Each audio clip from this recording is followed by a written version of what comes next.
Hello everyone welcome back to the Patels E learning zone friends આજના લેક્ચરની અંદર આપણે એક્સરસાઇઝ 1.2 ના સમ નંબર 6 થી સ્ટાર્ટ કરીશું. સમ નંબર 1 to 5 જે છે આગળના લેક્ચર્સની અંદર તમને મળી જશે. જો તમે આગળના લેક્ચર્સ ન જોયા હોય તો તમે પ્લેલિસ્ટમાં જઈને ચેપ્ટર 1નું પ્લેલિસ્ટ ખોલશો તો તમને દરેકે દરેક વિડીયોઝ લાઇન ટુ લાઇન મળી જશે. Clear friends? So let's gate started without wasting any time. Question number 6.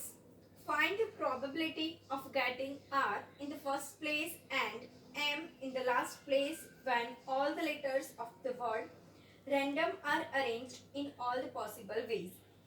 अब यहाँ पर क्या है कि हम लोगों को परम्यूटेशन करना है. आप लोगों ने चैप्टर नंबर 6 के अंदर परम्यूटेशन पढ़ा था बचपन में, आई मीन टू से 11th में. सो 11th का चैप्टर नंबर 6 अभी तक तो आपको याद होगा नहीं.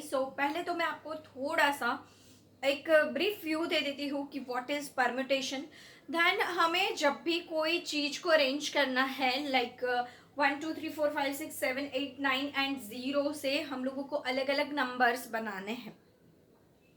लाइक मोबाइल नंबर्स बनाने हैं तो मोबाइल नंबर्स 10 के होते हैं, 10 डिजिट्स के होते हैं. तो इसलिए कभी भी आपने देखा नहीं होगा कि कोई भी मोबाइल नंबर रिपीट हो रहा है. तो ऐसा बेसिकली क्यों हो रहा है? ऐसा इसलिए हो रहा है क्योंकि वहाँ पे परम्यूटेशन यूज़ किया जाता है. एक एक डिजिट के फ़र्क से अलग अलग बहुत सारे नंबर्स बनाए जाते हैं, इसलिए राइट. सो परम्यूटेशन का यूज़ क्या होता है? परम्यूटेशन का यूज़ ये होता है कि जब भी आप कोई चीज़ को अरेंज करना चाहते हो तो आप परम्यूटेशन यूज़ करोगे. अच्छा, अगर आपको कोई अलग अलग तरीके से चीज़ को सिलेक्ट करना है then you will be use combination. ठीक है, जब भी सिलेक्ट करना है तो कॉम्बिनेशन, जब भी आपको अरेंज करना है then permutation. Is it clear? Very good. अब मैथमेटिकली इसका फर्क क्या है ये देख लेते हैं.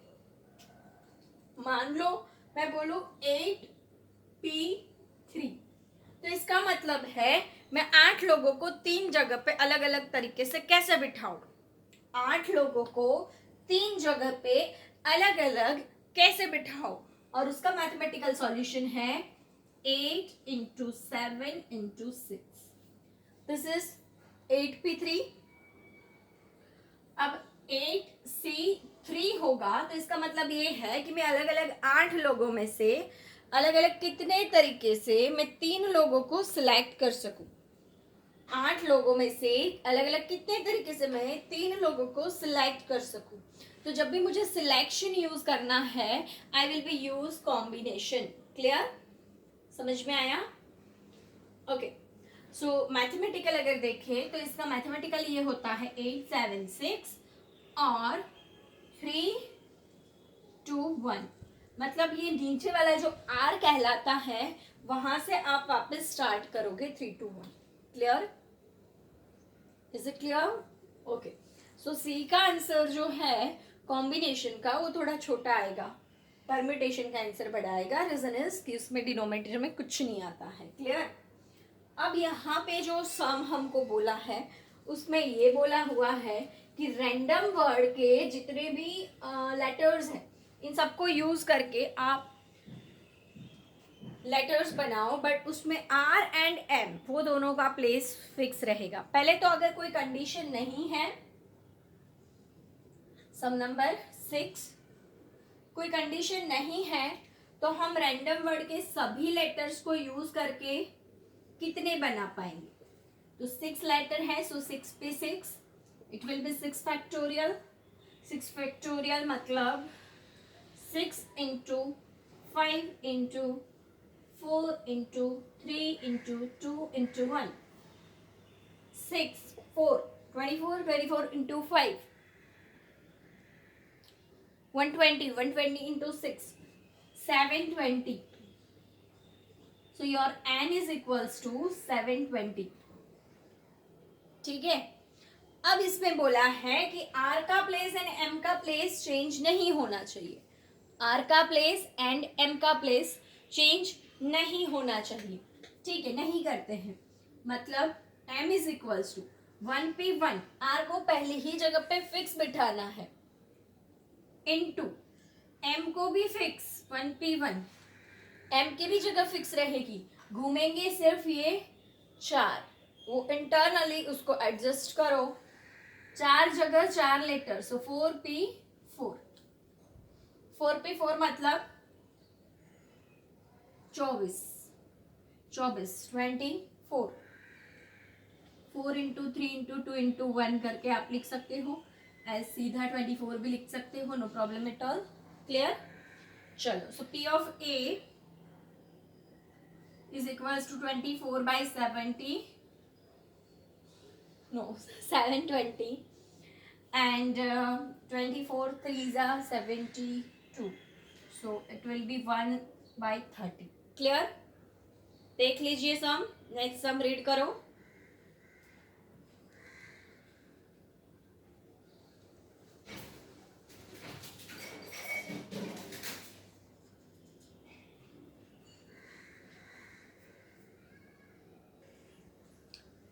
सम नंबर 7 में क्या कहते हैं देखो, find the probability of getting vowels in the first and third and sixth place when all the letters of the word orange are arranged in the all possible ways. Now the word is given orange. Simply इसी तरीके से सम करना है।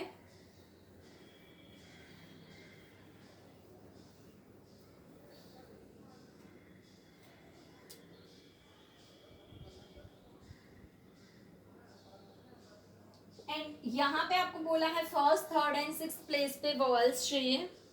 सो पहले तो अगर कोई condition नहीं रखते हैं तो टोटल 6 लेटर्स से कितने बनेंगे, so n is equals to 6 factorial, n is equals to 720, m is equals to 3 vowels की जगह फिक्स है 3p3 एंड 3 बाकी की जगह फिक्स है दैट इज 3p3, तो 3 की जगह फिक्स है, दूसरे 3 की जगह फिक्स है, so 3p3 6 into 6 it will be 36, P of A 36 by 720 and 1 by 20. Clear? समझ में आया? पक्का? नेक्स्ट हम रीड करिए। 5 members of the family, husband, wife and 3 children are randomly arranged in the row for a family photograph. Find the probability that the husband and wife are selected next to each other. Very good, बहुत ही अच्छा सम है। Husband wife plus 3 children है और इन लोगों को family photo के लिए arrange करना है। नाउ आप लोगों को थोड़ा मन से सोच के ऐसा लगेगा यार इसमें क्या है, लेट्स सी।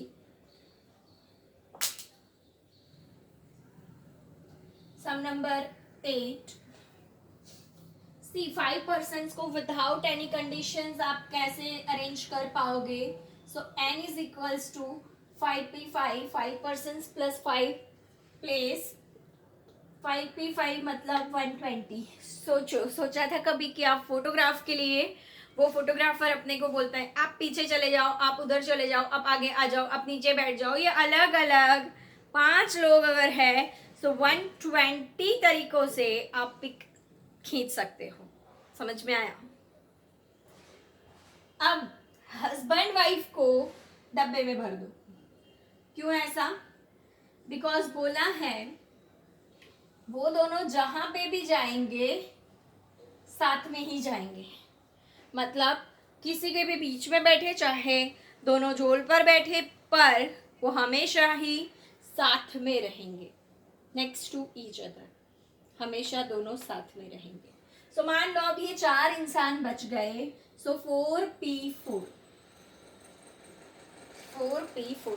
बट सी यहाँ पे ये दोनों इंटरनली भी तो घूम सकते हैं ना, एक आगे एक पीछे या दूसरी बार एक पीछे एक आगे, सो 2 तरीके अलग से वापस वो हो गए, तो 2p2, राइट? पहले हस्बैंड फिर वाइफ या पहले वाइफ फिर हस्बैंड, ऐसे 2 तरीके दूसरे हो गए। सो 4p4 माने तो 24 एंड ये 2, answer is 48। P of A is equals to 48 divided by 120, 12 common निकालो, 4 divide by 10, 2 divide by 5। Clear? समझ में आया? पक्का? Very good. Next question, question number 8। अच्छा,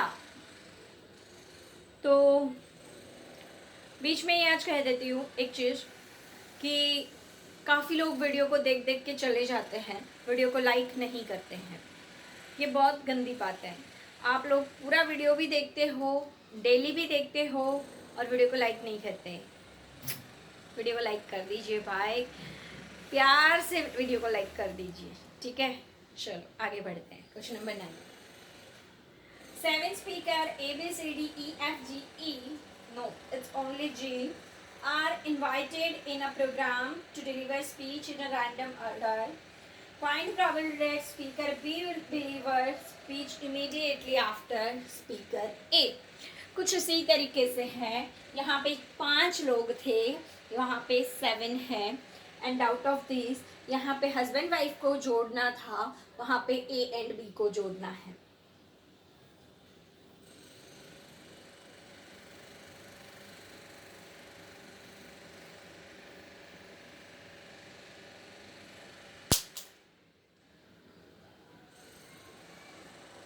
सी, total A B C D E F G, इतने लोग हैं। इसमें से A एंड B दोनों कहीं पे भी जाए साथ में ही रहे, ऐसा बोला है, ठीक है? A एंड B कहीं पे भी जाए साथ में ही रहे, ऐसा बोला है। सो साथ में रहने के लिए अपने को उनको डब्बे में भरना पड़ेगा। वो दोनों एक है ऐसा ही मान लो। अच्छा, पहले एन ढूंढ लेते हैं। अगर कोई कंडीशन नहीं होती देन 7 फैक्टोरियल होते। 7 फैक्टोरियल मतलब 720 into 7, 720 into 7,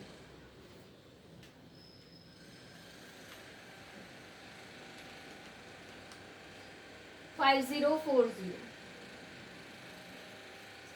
and m is equals to 6 factorial because इनको डब्बे में भर दिया।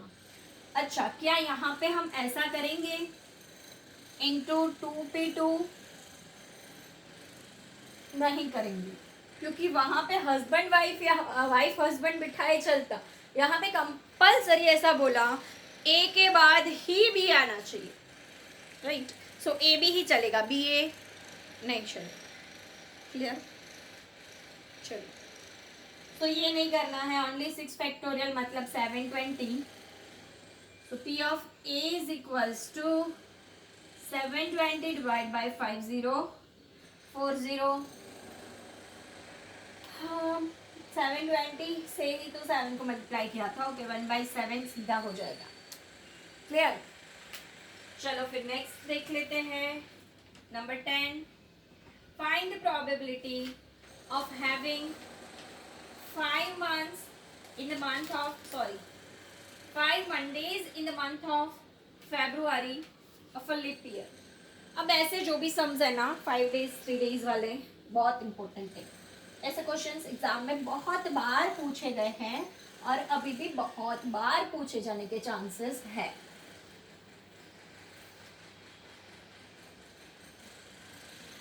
सम नंबर 10 पे लीप ईयर होता है। तो फरवरी में कितने दिन होते हैं? लीप ईयर होगा तो अच्छा, पहले ये तो पता है ना कि लीप ईयर क्या होता है? अरे श्योर पता है? ठीक है, चलो बता देती हूँ। भाई लीप ईयर का मतलब होता है कि जिसमें फरवरी में 29 डेज होते हैं। ओवरऑल साल में होते हैं 365 डेज, बट लीप ईयर में होते हैं 366 डेज। मतलब लीप ईयर में एक दिन ज़्यादा होता है फरवरी महीने का, ठीक है? दूसरी बात, ये कब आता है? ये हर 4 साल पे आता है। वो कौन से 4 साल होते हैं? जिनको 4 से डिविजिबल होता है, लाइक 2020। इस साल लीप ईयर था, ठीक है? इस साल में यस 366 डेज है। वापस 2021 नो, 22 नो, 23 नो, 24 में वापस लीप ईयर आएगा, ठीक है? वो एक जोक है ना, आपको याद होगा कि मेरा बर्थडे हर 4 साल पे आता है, 29 ऑफ फरवरी। ओके, एनीवेज मेरा बर्थडे नहीं, ये जस्ट जोक था। यहाँ पे बोला है कि लीप ईयर के फरवरी मंथ में 5 मंडे आने के चांसेस।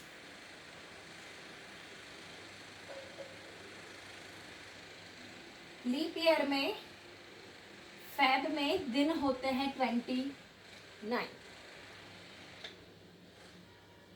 हमारे वीक में दिन होते हैं 7 अगर चार बार रिपीट हो जाए तो हो गए 28 plus 1 extra, so it will be 29, right. अब ये जो 1 एक्स्ट्रा है वो मंडे भी हो सकता है, वो ट्यूसडे भी हो सकता है। Total there are 7 days and 7 में से मंडे के चांस 1 है, बिकॉज एक्स्ट्रा डे 1 बचा, then this will be 1/7 is probability to repeat 5 times Monday. Clear? हर एक डेज की प्रोबेबिलिटी सेम है भाई, मंडे भी रिपीट हो सकता है, संडे भी रिपीट हो सकता है, चाहे फ्राइडे भी रिपीट हो सकता है, सबकी प्रोबेबिलिटी 1/7 है। क्लियर? नेक्स्ट देखते हैं, find the probability of having 53 Fridays in the year which is not leap year। भाई लीप ईयर नहीं है तो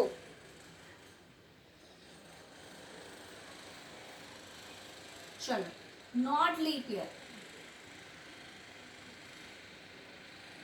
तो दिन होते हैं 265, देन टोटल वीक होते हैं 52 इंटू 7, तो 52 इंटू 7 करो, कितने होते हैं 264, सॉरी 364 प्लस 1 डे एक्स्ट्रा, और ये 1 डे कोई भी हो सकता है, 1 डे कोई भी हो सकता है। So P of A is equals to 1/7, 7 में से कोई भी दिन रिपीट होने के चांसेस है। क्लियर? पता चला? पक्का? ये मोस्ट इंपोर्टेंट सम है हाँ सभी। चलो next number 12, find the probability of 5 Tuesdays in the month of August of any year. भाई अगस्त को कोई फर्क नहीं पड़ता, चाहे वो लीप ईयर हो या ना हो, बिकॉज अगस्त में 31 डेज होते हैं हर साल।